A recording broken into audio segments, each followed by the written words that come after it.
Shuhrat aka, bu videoda poliplarni kelib chiqishi, asorati, davolashi, aniqlash hammasi haqida odamlarga shu videoda foydali qilib ma'lumot yetkazaylik. Polipga kelib chiqish sababi birinchi navbatda allergiya. Ya'ni burunda ko'p aksirish, burundan suv kelish, tinmay qayta-qayta ketma-ket oddiy chaynagan, hidlagan aksirish paydo bo'ladigan bo'lsa, unda burun allergik rinit deb tashxis qo'yiladi va bu holat 2-3 yil ketma-ket allergiyadan davolanmasa, burun shilliq qavatlaridan burun polip o'sib chiqadi. Xavfsiz, tinmay o'sadigan, to'xtovsiz o'sadigan hosila polip deyiladi. Bunda bu nima bilan xavfli? Birinchi navbatda nafas olish yo'lini to'sib qo'yadi. Uxlagan paytda og'izdan nafas oladi, tomog'i tinmay quriydi, nafas olish yaxshi bo'lmaydi. Uxlaganda xurrak ochishi mumkin, og'izni ochib uxlaydi. Dori sepsa ham uncha zo'r foyda bermaydi yoki tinmasdan dori sepishga majbur bo'ladi. Vaqtinchalik bu ham. Demak, bizni allergiyani vaqtida davolamasak, buni oxirgi etabi bizani polipgacha olib boradi. Xuddi shu. To'g'rimi? Agar o'z vaqtida dorilari, burunga sepadigan dorisi va tabletka ichib turilmasa va diyeta o'z vaqtida qilinmasa, bizni polip o'sishiga yaxshi muhit yaratib bergan bo'lamiz. Qanchalik allergiyani o'z vaqtida davolanib turilsa va diyeta qilib turilsa va dorilar ishlatib turilsa, demak o'sha bemorda polip o'sish ehtimolligi ancha yo'qoladi. Uni qanaqa aniqlaysizlar? Diagnostikasi qanaqa bo'ladi? Uni davolash haqida qisqacha ma'lumot bering. Xo'p, diagnostikasi juda ham muhim. Birinchi oddiy diagnostikasi burunni oddiy ko'z bilan ko'rish, ya'ni rinoskopiya. Ikkinchisi endoskopik rinoskopiya. Burunni kamera bilan ko'rib, sifatli kamera bilan ko'rib, burun baholanadi.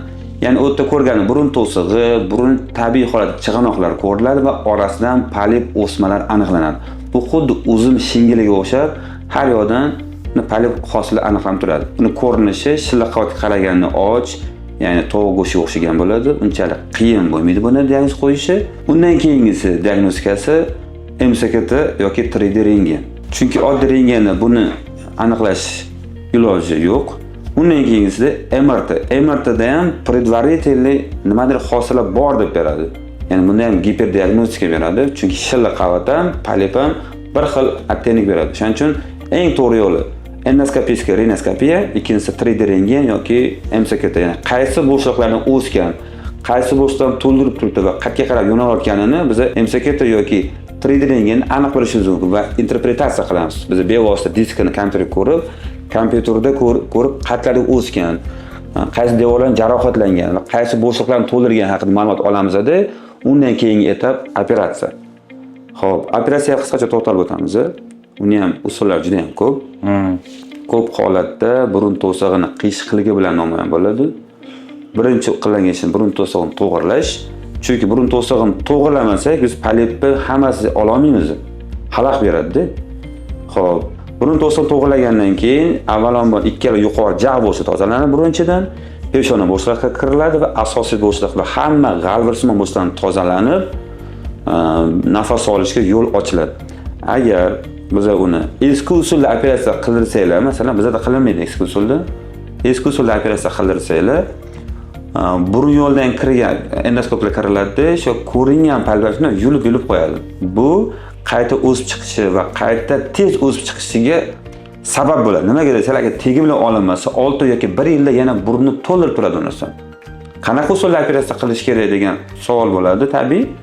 Oldingi videoda aytganimdek, burun ichidan endonazal endoskop yordamida shever bilan polip to'qimani olib tashaladi va hamma bo'shliq tozalanadi. Qanchalik bo'shliqlar yaxshi tozalanib, tegila olinsa, shunchalik qaytib o'sib chiqish ehtimoli kam va uzoq yil davom etadi. Agar eski usulda oldirsangiz, 6 oy 1 yildan keyin qaytib o'sib chiqadi. Yangi usullar va tegi bilan tozalansa, taxminan 5 yildan 15 yilgacha qaytib o'sib chiqmasligiga bizning klinikada garantiya beriladi. Bu ham nisbiy narsa.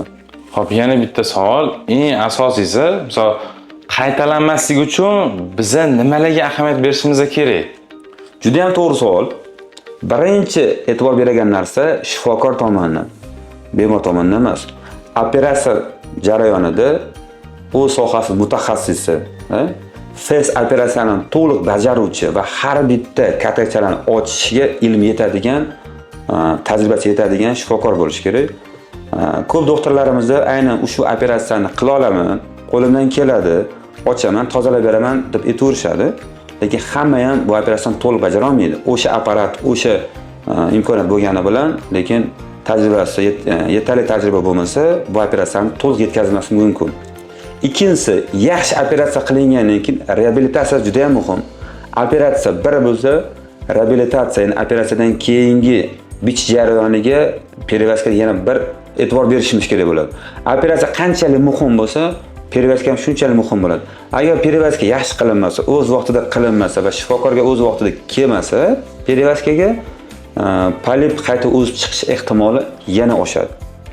Shuning uchun men ko'p shogirdlarimga ham, bemorlarga ham juda ham mana shu haqida ko'p tanqid qilaman. Ya'ni o'z vaqtida chaqir bemorni, yaxshi perivazka qil. Agar yaxshi perivazka qilmasa, yana qayta o'sib chiqadi. Operatsiyadan keyin albatta o'sha polip hosalasini biz olib, ekma qilib ektiramiz, tekshiramiz, gistologik tekshiruv qilamiz. Bu yomon sifatli emasmikin deb. Ko'p holatda yaxshi sifatli bo'ladi. Uni ajratish qiyin narsa emas. Polip o'sma hosalasini, lekin har ehtimolga qarshi baribir tekshirib qo'yishimiz kerak bo'ladi. Ya'ni yomon sifatli onkologik holatga o'tib ketmaslik uchun. Polip kasalligi umuman odamlar orasida uchrashi qanaqa? Masalan, oldingi nisbatan hozir ko'payganmi, kamayganmi? Erkaklarda ko'p uchraydimi, ayollarda ko'p uchraydimi? Soni qancha taxminan? Xo'p, ayol bilan erkaklar uchraydigan nisbati deyarli bir xil. Ya'ni kimlarda ko'p, kimlarda kam deya olmaymiz. Ikkinchidan, bu allergiya bog'liq bo'lgani uchun hozir qanchalik atmosfera, tashqi muhit va sun'iy narsalarda biz iste'mol qilishimiz allergiya sabab bo'ladi va allergiya esa bu polip o'sishiga sababchi bo'ladi. Xo'p, undan keyin biz boya aytib o'tmadim, dieta muhimroq bunda. Ya'ni polipni o'sadigan, energiya oladigan substrati bu glyukoza bo'lishi mumkin va xamirli ovqatlar. Qanchalik xamirli ovqatlarni ko'p yeydigan bo'lsak, shunchalik tez o'sadi va tez qaytalanadi. Lekin qaytalanmaydi degan narsa emas, lekin bu qaytalanadi bu. Kimga borsangiz ham, qaysi doktorga borsangiz ham, polip to'qimasi qaytalanish ehtimoli katta. Agar shifokor qaytalanmaydi polip degan bo'lsa, bu xato gapirgan bo'ladi va yolg'on gapirgan bo'ladi. Shuning uchun bitta bizada emas, Yevropada, Amerikaga borsa ham aynan bu polip to'qimasining operatsiyasida bemorga ogohlantirish maqsadida qayta o'sib chiqishi mumkin degan tushuncha berib o'tiladi. Xo'p, yana bitta narsa, hozir savol tug'ilib qoldi-da. Bundan oldingi videoda kissa haqida gaplashdik. Kissa kichkina bo'lsa va xalaqit bermasa, unga tegmasa ham bo'ladi deysiz. Polipda qanaqa? Agar hamma bo'shliqlarda o'sadi hozir. Bitta bo'shliqda o'ssa va kichkina polip bo'lsa, u bilan yashab yursa bo'ladimi? Qanaqa asorat bermaydimi? Shu narsani bir ma'lumot berib ketaylik. Xo'p, yaxshi savol bo'ldi. Biz tekshirganimizda bir yo tomonni kichkina polip aniqlangan bo'lsa va bemorga hech qanaqa shikoyat bilinmayotgan bo'lsa, vaqtinchalik tegishimiz kerak emas. Vaqtinchalik. Nima bilan xavfli? Xavfli shundaki, agar g'alvirsimon katakchalardan polip o'sadigan bo'lsa, hid bilish nervini siqib, ishdan chiqaradi, hid sezmay qolishi mumkin. Bu bir. Ikkinchidan, boshqa bo'shliqdan sekin-sekin tarqab ketishi mumkin. 2. Uchinchidan, uning xalaqit beradigan narsasi asosan nafas olish xalaqit beradi. Boshqa narsani ikkita holat. Bittasi hid bilishni to'xtatib qo'yadi. Ikkinchisi nafas yo'lini to'sib qo'yadi. Shu bilan keladi ko'p bemorlar o'zi. Menda nafas ola olmayapman, hid bilishni to'xtatdi. Tekshirganimizda polip to'qimasi aniqlanadi. Yana bitta savol kelib chiqadi. Operatsiyadan keyin hid bilish tiklanadimi degan savol bordi.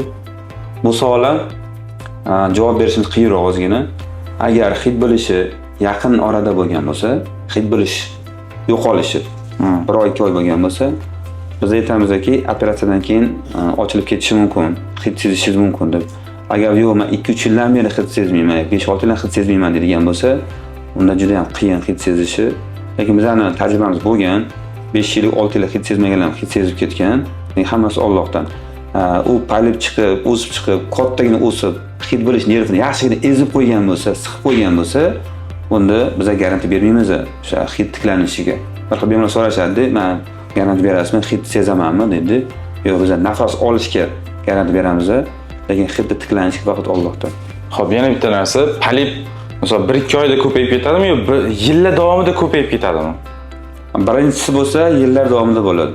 masalan, umuman oldin operatsiya qilinmagan, birinchi marta keldi. Buni yillar bilan sekin-sekin o'sadigan narsa.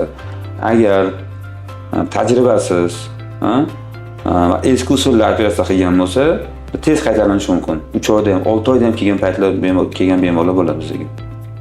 Buni o'zi yaxshilab tegi bilan tozalash kerak bo'ladi. Tajribali shifokor bo'lish kerak. Aynan shu fes operatsiyalar bilan shug'ullangan shifokor bo'ladigan bo'lsa, unda natija yaxshi bo'ladi.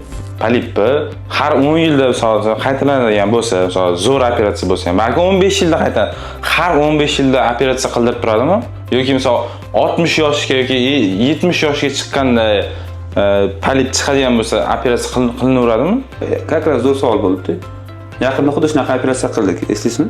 65 mi, 70 yoshmi? Mahalliy usulda qildik-ku. Mestina qildik. Ya'ni ba'zi paytda yosh kattalarga narkoz berib bo'lmaydi. Ya'ni qanaqa narkoz berishga qarshi ko'rsatmalar bo'ladi.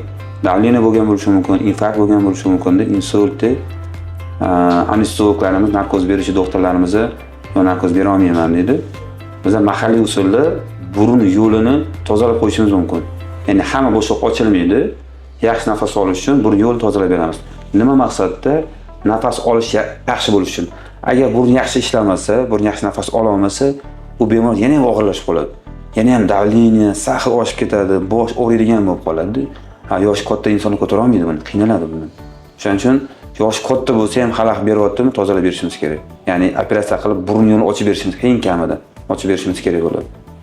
Demak, tushunishim bo'yicha har 15 yilda operatsiya qilib turish. Agar tasavvur qiling, 40 yoshda operatsiya qildik.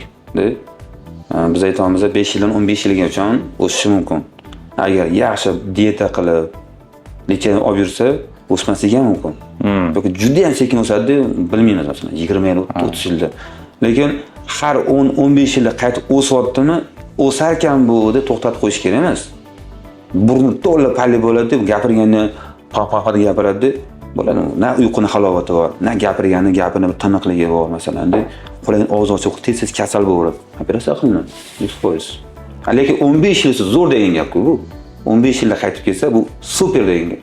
Natija zo'r degan gap. Demak, polipdan ehtiyot bo'lish kerak. Allergiyanni o'z vaqtida birinchidan o'z vaqtida borib tekshirtirish kerak. Allergiya emasmi ekan deb. Ikkinchisi allergiya bo'ladigan bo'lsa, uni ehtiyot qilib yurish kerak. Ya'ni allergiyasi bor bemorlar biladi o'zi. Changi borish kerak emas, masalan, gul changiga masalan, kimdan kim duxuy sepadi, o'shani kamroq sepish kerak. Yoki qanaqa oziq-ovqatdan nimaga allergiya bo'lsa, o'shani kamroq iste'mol qilish kerak. Bahor, kuzda bir oy allergiya qarshi dorilar bo'lsa, ichib turish kerak bo'ladi. Agar o'sha allergiyasi bor bemor ko'pchilik bilaman-da, o'z vaqtida lecheni olib yursa, bizdan ham sog'lom bo'ladi. Polipdan P harfi ham bo'lmaydi. Umuman allergiya bo'lmaydi. Uning uchun bilish kerak-da. Bahorda bir oy davolanish kerak, kuzda bir oy davolanish kerak. Biz hammasi ketamiz, yo'q. Bizda aytgan shu allergiya bo'lib, burni piqillab, aksirib keyin keladi. Qani lecheni olsak, esdan chiqib ketdi, yana shuna qaytalanib qoldim, dieta qilmadim, dieta buzilib ketdi, yo'qotib qo'ydim, dieta qog'ozini dedi. Rostmi? O'zini sog'lig'iga bee'tibor bo'lib, yaxshi narsa emas-da. Erta og'ir ahvolda bo'lib keladi. Operatsiya oson narsami? Polip operatsiya qilish. 3 soat operatsiya, misol uchun-da. Narxi ham arzon narsa emas, hamma ham qo'rmaydi buni. Shu narsa bo'lib ketishi mumkin-da. Operatsiya bo'lgandan keyin ham o'sha bemorlar xuddi shunaqa qilish kerak. O'zi ehtiyot qilib, dieta parhezlar qilib, dorilarni ichib yurish kerak. Qaytalanmaslik uchun. O'shani 15 yil umuman kelmasligi mumkin bizning oldimizda. Men ismim Shuhrat Rifkatovich, Toshkent Lord Centerda ish faoliyati olib bormoqdamiz. Adresimiz Toshkent shahar, Chilonzor tumani, Chilonzor metrosida, Singapur to'g'risi